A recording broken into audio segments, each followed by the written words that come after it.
प्रिय छात्र छात्राओं, आप सभी को संत कबीर शिक्षण संस्थान खाली मैं मुराला शर्मा की ओर से सबको नमस्कार। आज दिनांक 25 अप्रैल 2020, कक्षा 10th, विषय सामाजिक ज्ञान। सामाजिक ज्ञान के अंदर मैंने बताया कि हमारा सामाजिक है वो 4 भागों में बटा हुआ है। पहले कुछ पाठ इतिहास के, उसके बाद में कुछ पाठ है ज्योग्राफी भूगोल के, उसके बाद में राजनीति विज्ञान के और उसके बाद में इकोनॉमिक्स अर्थशास्त्र के। तो पहला पाठ मैंने करवाया था इतिहास का, गुप्तकालीन इतिहास, मौर्य वंश का इतिहास, और शायद आशा करता हूँ आप सभी ने कंप्लीट कर भी लिया हो। अब जो दूसरा भाग आता है वो ज्योग्राफी का आता है। ज्योग्राफी के चैप्टर के अंदर पहला पाठ जो हम पढ़ रहे हैं भूगोल का, वो है जल संसाधन। तो सबसे पहले बात जल संसाधन की आती है कि जल संसाधन होता क्या है। तो जल की परिभाषा आपको बताने की जरूरत नहीं है। जल जो हमारे जीवन की सबसे अमूल्य चीज है वो जल है, जिसके बिना जीवन संभव नहीं है। संसाधन क्या चीज है? तो संसाधन की छोटी सी परिभाषा, सरल परिभाषा बता देता हूं आपको कि धरती पर, पृथ्वी पर या किसी ग्रह पर पाए जाने वाला पदार्थ जो मानव उपयोगी, उसे संसाधन कहते हैं।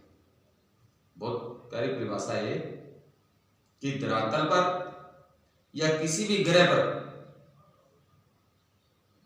मनुष्य उपयोगी हेतु पाया जाने वाला पदार्थ है, उसको संसाधन कहते हैं। तो आज हम बात करेंगे जल संसाधन की, कि जल संसाधन क्या है, इसकी आवश्यकता क्यों हुई और इसका संरक्षण कैसे किया गया, आज हमारी सरकार क्या कर रही है, इसके लिए क्या क्या योजनाएं बनाएंगी। तो शायद सभी को पता भी होगा कि आज हमारी समस्त भूमंडल पे जो है 71% भाग पे जल है, 29% भाग पे हमारा स्थल भाग है जिस पे हम निवास करते हैं। तो 71% भाग पे जल है, लेकिन वो जल हमारे लिए उपयोगी नहीं है, क्योंकि वो समुद्र का पानी है, खारा पानी है, वो किसी भी रूप में हम काम में नहीं ले सकते। 29% भूभाग पे हम रह रहे हैं और 29% भूभाग पे जो जल शेष बचा है, उस जल में से हमारे पास सिर्फ 1% जल है वो उपयोग करने लायक है। 1% मात्र। तो आप सोचते होंगे 1% जल से क्या होता है। बाकी जो पृथ्वी पर जल है, कुछ तो हिम के रूप में है, बर्फ जमी हुई है, कुछ भूस्तर जमीन के नीचे का पानी है, वो भी हमारे लिए उपयोगी नहीं है, इम्पॉसिबल है वो भी। लेकिन 1% पानी अभी भी बचा हुआ है जो हमारे लिए उपयोगी है, जिसको हम उपयोग करते हैं। और हमारे विशेषज्ञों ने, हमारे अर्थशास्त्रियों ने, हमारे वैज्ञानिकों ने अंदाजा लगाया कि इस प्रकार अगर जल का संचय होता रहा और इस प्रकार जनसंख्या बढ़ती रही, तो आने वाले टाइम में हमें पीने के लिए पानी नहीं मिलेगा, हमारे उपयोगी जल भी नहीं मिलेगा। तो इन सब को ध्यान में रखते हुए हमारी केंद्र सरकार ने और हमारी राज्य सरकारों ने कुछ योजनाएं बनाई। 5 वर्षीय योजनाओं के माध्यम से कुछ योजनाएं बनाई और उसका टारगेट रखा गया कि क्यों न जो नदियों का पानी व्यर्थ बहता है और जाके समुद्र में जाता है, बरसात का पानी, नदियों का पानी बहता हुआ जाके समुद्र में जाता है, उस पानी का हम कोई काम नहीं ले पाते। उस पानी को संचय करने के लिए, उस पानी को रोक करे और जीवन के लिए काम में लेने के लिए कुछ योजनाएं बनाई। तो वो कौन कौन सी योजनाएं हैं? पहले तो पूरे भारत लेवल की योजनाएं, उसके बाद में आगे हम राजस्थान की योजनाओं के बारे में पढ़ेंगे।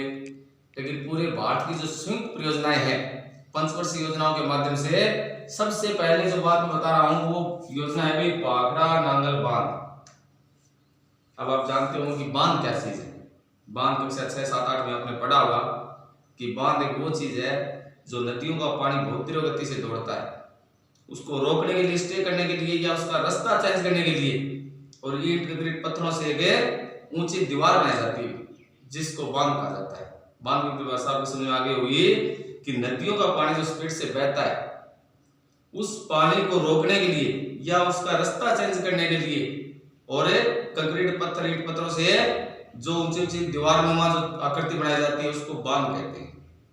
तो सबसे पहले हमारे भारत देश में भाखड़ा नांगल परियोजना लागू की गई, जिसका शुभारंभ हुआ था 1948 में। 1947 में हमारा देश आजाद हुआ था और 1948 के अंदर ये परियोजनाएं चालू कर दी थी। भाखड़ा नांगल परियोजना कोई पूछ ले आपसे, भाखड़ा नांगल परियोजना कब आरंभ हुई थी?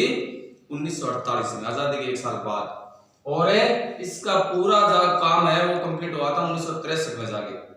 इतने साल लगे थे इस बांध को बनते हुए, भाखड़ा नांगल परियोजना बांध को बनते हुए। अभी आप ये जानते हो कि ये कहां से शुरू हुई? तो ये हमारा एक स्टेट है उत्तर केंद्र हिमाचल प्रदेश, वहां पे बिलासपुर नामक स्थान पे और इस परियोजना का शुभारंभ किया, वहां से शुरू हुई थी। हिमाचल प्रदेश के अंदर बिलासपुर नामक स्थान पे ये परियोजना शुरू की गई थी। 1948 में शुरू हुई थी और 1963 के अंदर ये बढ़कर पूर्ण हो गई थी। अब हिमाचल प्रदेश के अलावा और किन स्टेटों को इसका लाभ मिलता है? उनमें से पंजाब है, हरियाणा है कुछ भाग, और उसके बाद में राजस्थान। इन 4 स्टेटों को इसे बांध का फायदा लाभ मिलता है। तो ये है। अब इसके बाद में भाखड़ा नांगल परियोजना जो है वो भाखड़ा नांगल परियोजना दुनिया का, विश्व का सबसे बड़ा बांध माना जाता है।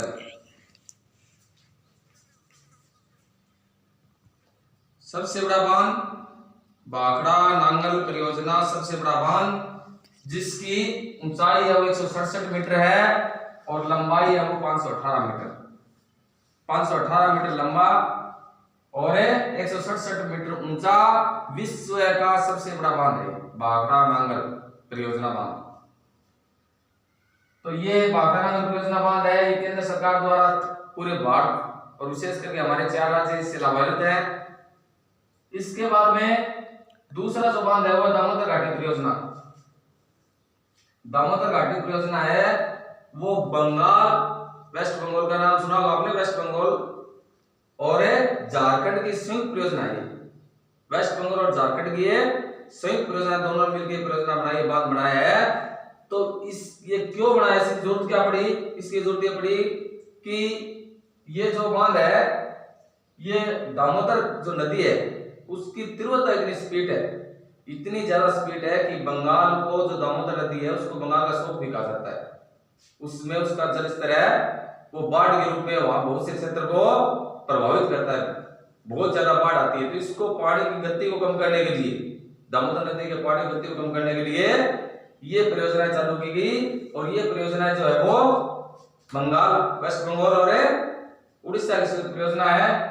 और इसके बाद में इसमें दुर्गापुर, बोकारो, दुर्गापुर है वो वेस्ट बंगाल के अंदर है और बोकारो झारखंड के अंदर है। यहाँ पे विद्युत ग्रह भी बनाई गई। बांध क्यों बनाए जाते हैं? 6-7 पाठ में आपने पढ़े होंगे। बांध बनाने का फायदा ये है, सिंचाई के लिए पानी, पीने के लिए पानी और इसके अलावा बिजली बनाने के लिए। तो विद्युत ग्रह है वो दुर्गापुर और बोकारो, कभी आपको जाने का काम पड़ेगा, वहां देख सकते हैं बड़े बड़े प्लांट बने हुए बिजली के, जहाँ पे विद्युत ग्रह जिनको बोलते हैं वहां बिजली बनाई जाती है। ये हमारी दामोदर जो परियोजना है, दामोदर घाटी नदी परियोजना है, वहां पे बनाया गया है। इसके बाद में हीराकुंड बांध। हीराकुंड बांध है ये उड़ीसा में महानदी में बनाया गया है। हीराकुंड बांध ये उड़ीसा के अंदर है और ये मनुष्य द्वारा निर्मित विश्व का सीधा का सबसे बड़ा बांध है हीराकुंड बांध, जिसका नाम आपने सुना होगा। तो हीराकुंड बांध है ये उड़ीसा में महानदी में स्थित है ये, और ये मनुष्य द्वारा निर्मित सीधा का सबसे बड़ा बांध है दुनिया का। और इसके बाद में ये राजस्थान और इसके बाद में चंबल घाटी परियोजना। चंबल घाटी परियोजना है ये 1953 में शुरू हुई थी चंबल घाटी परियोजना, और ये मध्य प्रदेश का मंदसौर जिला है, मध्य प्रदेश का मंदसौर जिला है, वहां पे स्थापित की गई चंबल घाटी परियोजना। और राजस्थान के अंदर आता है, चंबल नदी आपने सुनी कोटा के पास है, वहां दोनों की संयुक्त परियोजना है चंबल घाटी परियोजना है, मध्य प्रदेश और राजस्थान की संयुक्त परियोजना है ये। और इसके ऊपर कई बांध बनाए गए भी, इसी नदी के ऊपर कुछ बांध बनाए, जो नदी के ऊपर और भी अन्य बांध है, जैसे राणा प्रताप बांध है, जवाहर सागर बांध है और गांधी सागर बांध है। ये अनेक बांध भी बनाए गए हैं और यहाँ पे कई बिजली घर भी स्थापित किए गए हैं, विद्युत घर जिसको बोलते हैं, जहाँ से बिजली स्थापित की जाती है। इसके बाद में आता है चौथा जो इंपॉर्टेंट मैं आपको बताने जा रहा हूँ, वह इंदिरा गांधी नहर।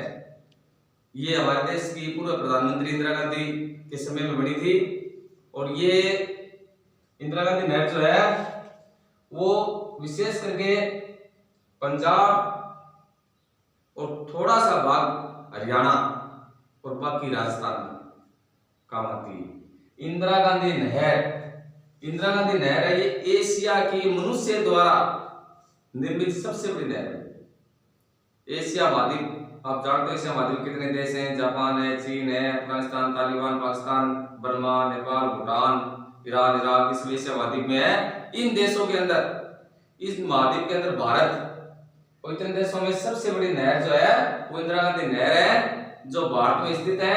पंजाब से शुरू होती है और पंजाब के बाद में ये 649 किलोमीटर लंबी है। अब आप जानते हो कि कितनी बड़ी लंबी नहर होगी है, 649 किलोमीटर लंबाई है इसकी। और इसके बाद में 169 किलोमीटर तक तो ये पंजाब के अंदर है, 169 किलोमीटर पंजाब, और उसके बाद में सिर्फ 14 किलोमीटर जो हिस्सा आता है वो हरियाणा का आता है। शेष बचा हुआ सारा वो हमारे राजस्थान के अंदर। इंदिरा गांधी नहर का जो सबसे ज्यादा फायदा राजस्थान को मिल रहा है, आज हम राजस्थान में देखते हैं हनुमानगढ़ के पास से गुजरती है, हनुमानगढ़ से होती है बीकानेर और अब तो आगे जैसलमेर तक चली गई, बाड़मेर तक चली गई आगे। तो इधर पूरा जो क्षेत्र है राजस्थान के 9 जिले और लगभग 3500 गांव इसका लाभ उठाते हैं। राजस्थान के 9 जिले और 3500 गांव को इसका फायदा मिलता है। और हरियाणा के अंदर ये सिर्फ 14 किलोमीटर में निकलती है, बाकी हरियाणा के अंदर इंदिरा गांधी नहर का पानी कहीं भी यूज नहीं होता। पंजाब में होता है, 169 किलोमीटर लंबी पंजाब के अंदर है। और इस नहर को हमारा वरदान भी साबित कह सकते हैं।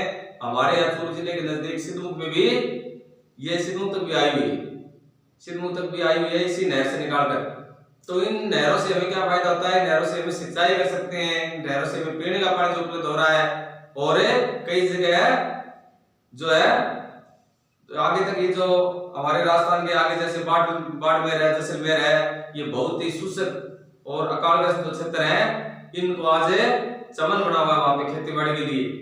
तो ये सब चीजों को ध्यान में रखते हुए और हमारे देश को जल संसाधन व्यवस्था पड़ी। ये प्रश्न बन सकता है जल संसाधन व्यवस्था क्यों है? तो आप सबको समझ में आ गया कि जल संसाधन कितना जरूरी है।